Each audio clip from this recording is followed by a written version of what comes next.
ఎప్పుడు లేదు సార్. మేము ఇంకా మాకు ఇంత వయసు వచ్చింది అస్సలు ఇవ్వలేదు సార్. నాకైతే అసలు అసలు మాకైతే ఇవ్వలేదు. వచ్చారు దాని బాగా వస్తా ఉన్నారు. దీన్ని బాగా 40 సంవత్సరాలు చేసుకొని అంతకుముందు ఒక 20 సంవత్సరాలు మాకు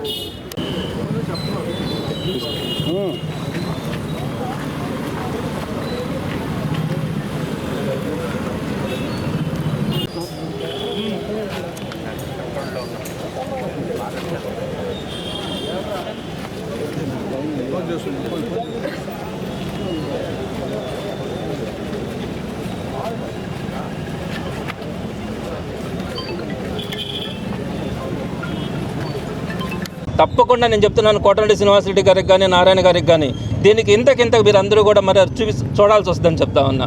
నారాయణ గారికి నేను ఇంకొక విషయం కూడా చెప్తా ఉన్నా, మీకు కనుక ధైర్యం అనుకుంటే ఈరోజు దీన్ని కూల్చారు కదా, ఇదే విధంగా ఎక్కడైతే ఎంక్రోచ్మెంట్స్ ఉన్నాయో, ఎంక్రోచ్మెంట్స్ అని మీరు అంటా ఉన్నారో, ఇది కొనుక్కున్న స్థలం ఇది. ఈ ఎంక్రోచ్మెంట్స్ అన్నిటినీ కూడా ఎన్ని ఉన్నాయో మొత్తం కూడా లిస్ట్ ఇస్తాం. మీ ఇన్స్ట్రక్షన్స్ కూడా ఉంటాయి, మీకు లిస్ట్ ఇస్తాం. మీరు చేయగలరా? మీరు చెప్పండి, చేసే పని మొత్తం చేయండి. రేపు పొద్దున పార్టీలు మారితే మీరు ఏ విధంగా మీరు ఏ విధంగా మీ కార్యకర్తలకి నాయకులు మీరు సేవ చేసుకుంటారో మీరు ఆలోచించండి.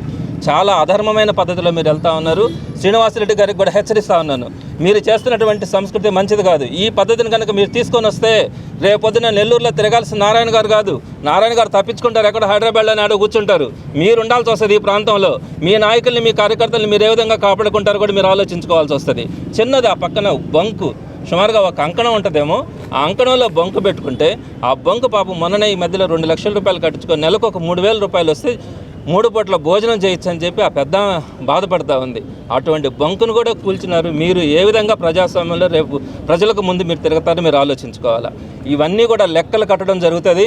అందరికీ కూడా చెప్తా ఉన్నాం, అధికారులు కూడా మీరు ఒకటి గమనించుకోవాలా, తీసుకుంటే ధర్మంగా వెళ్ళండి, న్యాయంగా వెళ్ళండి. అంతేగాని అధర్మంగా అన్యాయంగా వెళ్ళినప్పుడు ఎవరు కూడా ఇవన్నీ కూడా మనసులో పెట్టుకొని మర్చిపోతారని మాత్రం అనుకోవద్దు. తప్పకుండా వీటన్నిటికీ కూడా ప్రతీకారం తీర్చుకునే రోజు తప్పకుండా ఉంటుందని చెప్పి తెలియజేస్తా ఉన్నాం. తెలుగుదేశం పార్టీ వాళ్ళు చేస్తున్నటువంటి అన్యాయాలు, అక్రమాలు ఒక్కసారి రాష్ట్రం అంతా కూడా చూడాలా. నెల్లూరు సిటీలో వీళ్ళు చేస్తున్నటువంటి ముసుగు రాజకీయాలను కూడా చూడాలా.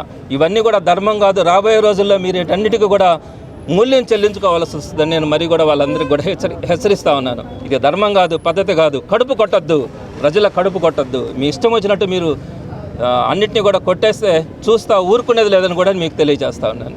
కేవలం మేము పార్టీ కోసం పనిచేసామని చెప్పి ఈరోజు టార్గెటెడ్గా మేము చేయనివి, మేము అన్నవి అనకుండా ఉండే మాటలు కానీ అన్నీ కూడా మేము అన్నామని చెప్పి మా మీద కక్షపూరితంగా ఈరోజు టార్గెటెడ్గా ఈరోజు ఖచ్చితంగా నీ బిల్డింగ్ పగల కొడతాను నేను అని బహిరంగంగా చెప్పాడు శ్రీనివాసరెడ్డి అనే వ్యక్తి. బహిరంగంగా ఈ ఒకరితో కాదు చాలామందితో చెప్పారు. ఈరోజు పగలగొట్టడం స్టార్ట్ చేసినప్పటి నుంచి ప్రతి నిమిషం వీడియో కాల్ లాంచ్ చేయించుకొని అన్ని ఇక్కడి నుంచి మొత్తం వీడియో చూస్తా పైశాచిక ఆనందం. దీనివల్ల ఏమొచ్చింది? మాలాంటి పేదవాళ్ళు కడుపులు కొట్టిన తర్వాత మీకు ఏం సంతోషం వచ్చింది?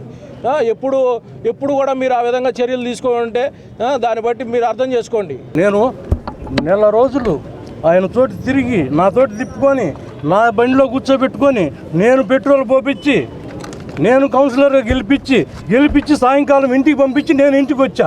అది జరిగింది ఈ కోటరెడ్డి శ్రీనివాసరెడ్డి